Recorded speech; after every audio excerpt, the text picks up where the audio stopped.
Assalamualaikum warahmatullahi wabarakatuh. Dosen penguji yang saya hormati, perkenalkan saya Siti Meni, nomor peserta PPG 360290000592. Guru Pendidikan Agama Islam STN Negeri 3 Cimandiri, Kecamatan Panggarangan, Kabupaten Lebak, Provinsi Banten.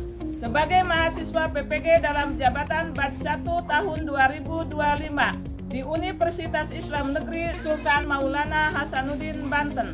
Nomor induk mahasiswa PPG 255060266. Kali ini akan mempraktekkan pembelajaran di kelas 6 STN 3 Cimandiri, Kecamatan Panggarangan, Kabupaten Lebak, Provinsi Banten, dengan tema beriman kepada qada dan qadar. Selamat menyaksikan. Bismillahirrahmanirrahim. Assalamualaikum warahmatullahi wabarakatuh. Waalaikumsalam warahmatullahi wabarakatuh. Anak-anakku yang soleh dan solehah, bagaimana kabarnya hari ini? Baik, Bu. Sehat semuanya, sehat? Alhamdulillah, luar biasa. Allahu Akbar. Baik, sebelum memulai pelajaran, silahkan siapkan alat tulis kalian. Kemudian duduklah dengan rapi agar bisa mengikuti pembelajaran dengan baik dan mendapatkan ilmu yang bermanfaat. Serta diawali dengan berdoa kepada Allah Subhanahu wa taala. Silakan kepada Nak Baijul untuk memimpin doanya. Sebelum belajar, marilah kita membaca doa. Mulai.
Bagaimana hari ini, ada temannya yang tidak hadir? Hadir semua, Bu. Baik, berarti semuanya hari ini hadir ya? Selanjutnya silahkan kalian melakukan kegiatan pembiasaan ya, seperti membacakan surah-surah pendek. Ayo tahu semuanya. La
motivasi buat kalian supaya belajar itu lebih semangat lagi, melebihi semangatnya para pahlawan kita yang telah memperjuangkan kemerdekaan.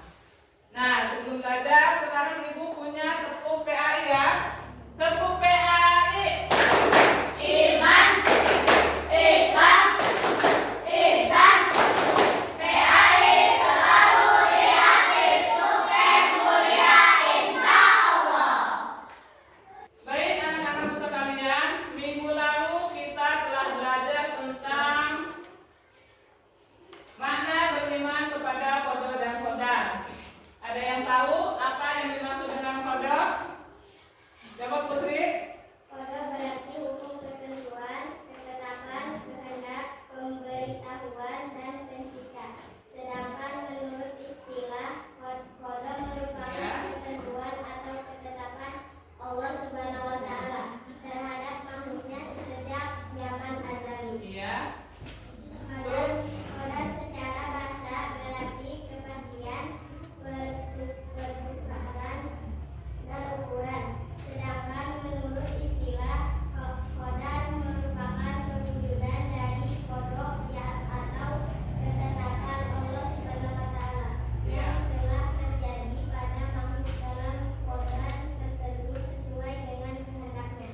Iya, betul. Coba siapa lagi yang tahu apa yang dimaksud qadar? Qadar secara bahasa berarti qadar merupakan terwujudnya dari qada atau ketetapan Allah Subhanahu wa Ta'ala yang telah terjadi pada makhluk dalam qadar tertentu sesuai dengan kehendaknya. Iya. Berarti minggu lalu kita telah belajar tentang makna beriman kepada qada dan qadar. Qada menurut bahasa berarti hukum, ketentuan, ketetapan atau kehendak. Sedangkan qadar secara bahasa berarti kepastian, peraturan dan ukuran. Itu adalah materi minggu lalu. Untuk materi hari ini yaitu kita akan mempelajari tentang jenis-jenis takdir dan contohnya. Tapi sebelum Ibu memulai pelajaran hari ini, silakan kalian lihat ke depan. Di situ ada gambar ya. Coba apa yang ingin kalian katakan tentang gambar ini. Silakan simak. Gambar pertama, Jenazah. itu kematian ya. Nomor kedua kematian. Nomor ketiga, nomor ketiga. Dari gambar yang kita lihat tadi, dapat kita simpulkan bahwa semua yang terjadi di alam semesta ini merupakan adalah ketetapan Allah Subhanahu wa Ta'ala yang tidak bisa dirubah. Itu adalah materi kita yang akan dipelajari untuk hari ini. Tapi sebelumnya, Ibu akan menyampaikan tujuan pembelajaran kita hari ini. Tujuan pembelajaran kita hari ini yang pertama adalah kita harus meyakini adanya qada dan qadar dengan benar. Yang kedua, kita harus bisa menjelaskan dan membedakan jenis-jenis takdir serta memberikan contohnya. Itu adalah tujuan pembelajaran kita untuk hari ini. Selanjutnya, silakan kalian untuk menyimak video. Silakan. Jadi, takdir mualaf adalah takdir yang ketetapannya bisa diubah berdasarkan hasil usaha atau doa manusia. Dalil takdir mualaf tertulis dalam Quran Surah Al-Rahd ayat 11 yang artinya, baginya atau manusia ada malaikat-malaikat yang selalu menjaganya bergiliran dari depan dan belakangnya. Lantas, apa saja contoh takdir mualaf? Takdir mualaf contohnya rezeki, kesehatan, kecerdasan, tingginya ilmu, dan seterusnya. Kenapa takdir mualaf bisa diubah? Takdir mualaf disebut sebagai ketentuan Allah Subhanahu wa Ta'ala yang mengikut sertakan peran manusia melalui usaha atau ikhtiar.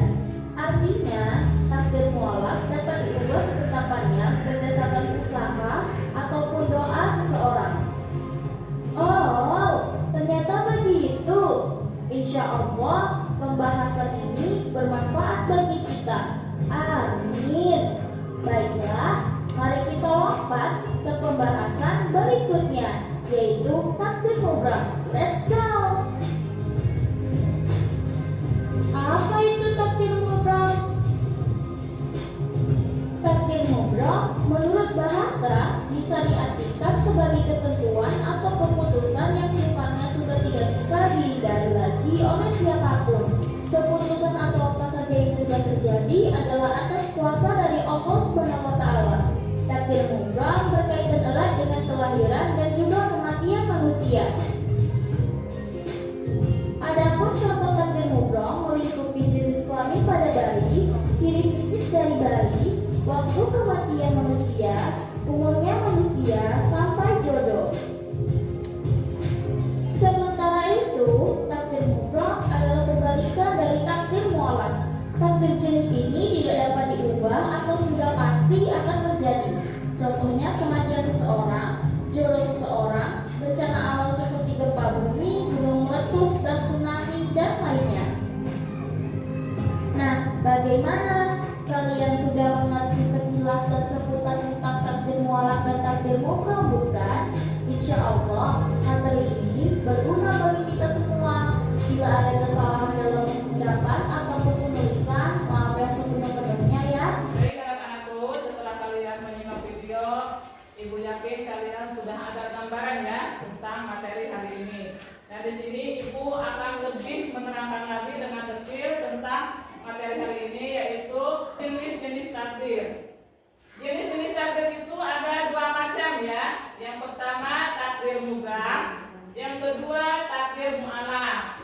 Tadi sebelum Ibu menerangkan, kalian sudah menyimak videonya ya. Mungkin kalian sudah sedikit memahami. Takdir mubrah berarti tetap ya, pasti dan tidak bisa diubah.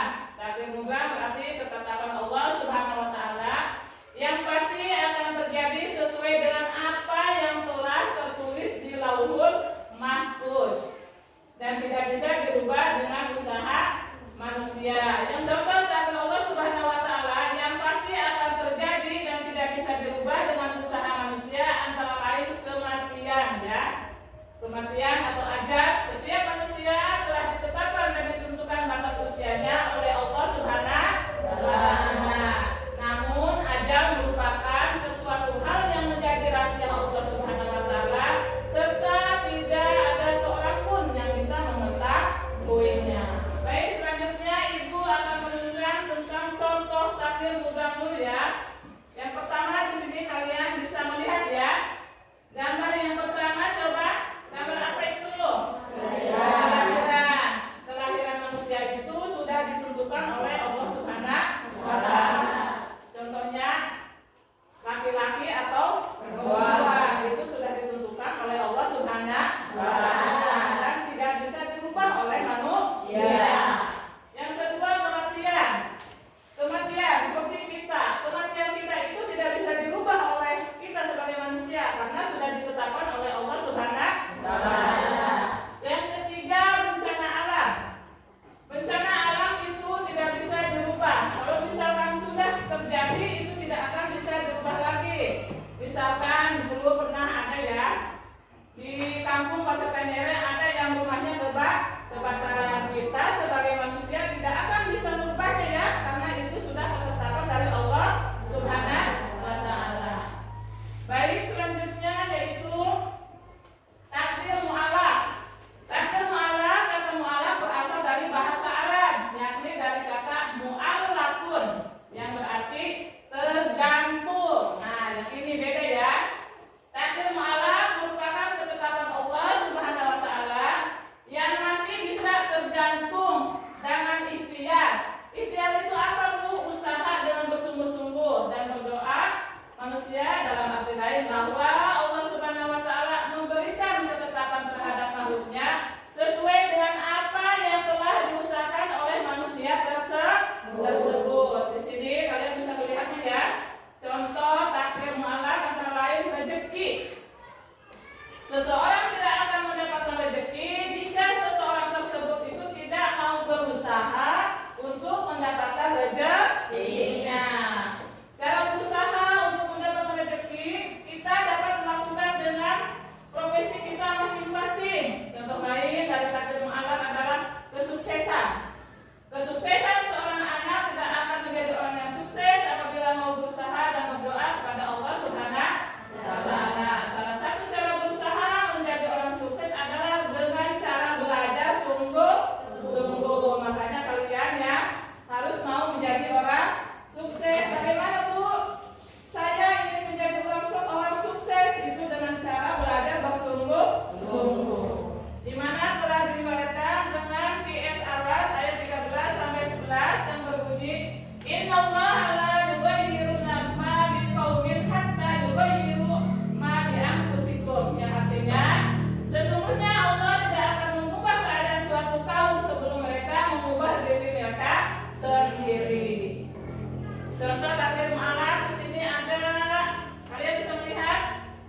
berikut contohnya.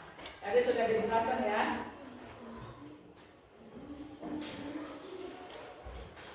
Kelompok 2, di situ ada kelompok 2, apa yang kalian ketahui tentang takdir mu'alaf?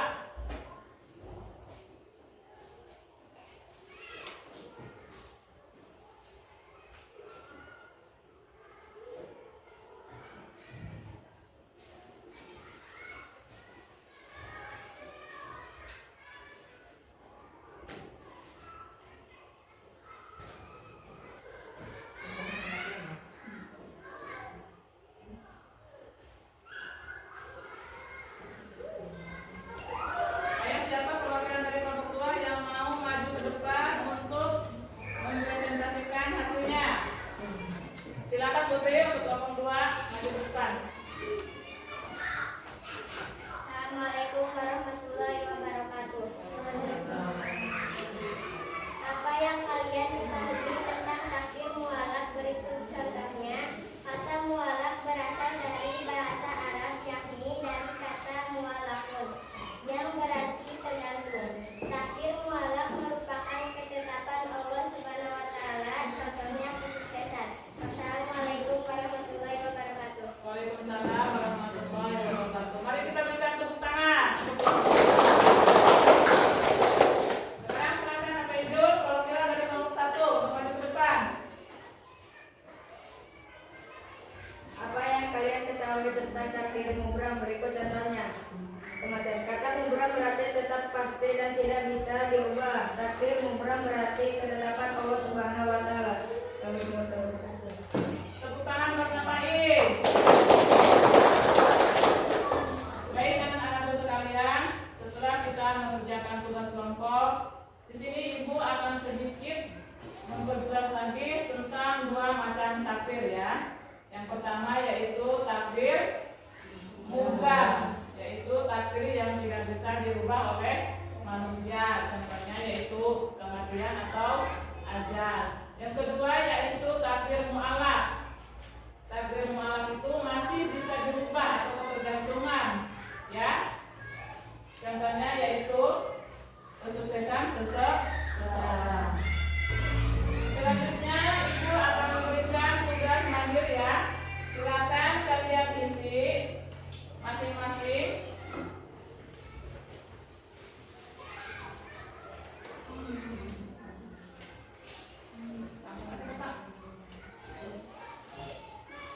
Silakan diisi ya. Ya.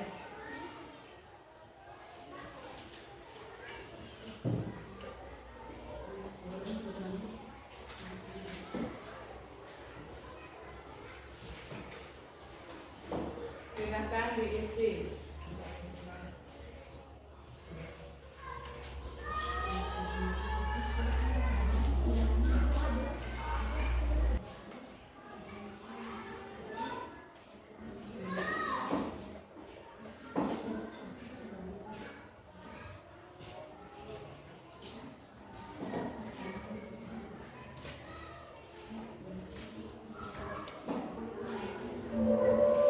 Sudah semuanya sudah?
Iya. Putri akan menerimanya dengan sabar. Itu sama aja ya. Tepuk tangan buat Putri. Baik anak-anakku, pembelajaran hari ini Ibu akhiri sampai di sini. Minggu depan kita akan bertemu lagi dengan tema peduli lingkungan ya. Silakan kalian di rumah karena sudah ada bukunya, Ibu sudah memberikannya satu orang satu untuk dibuka ya, supaya ketika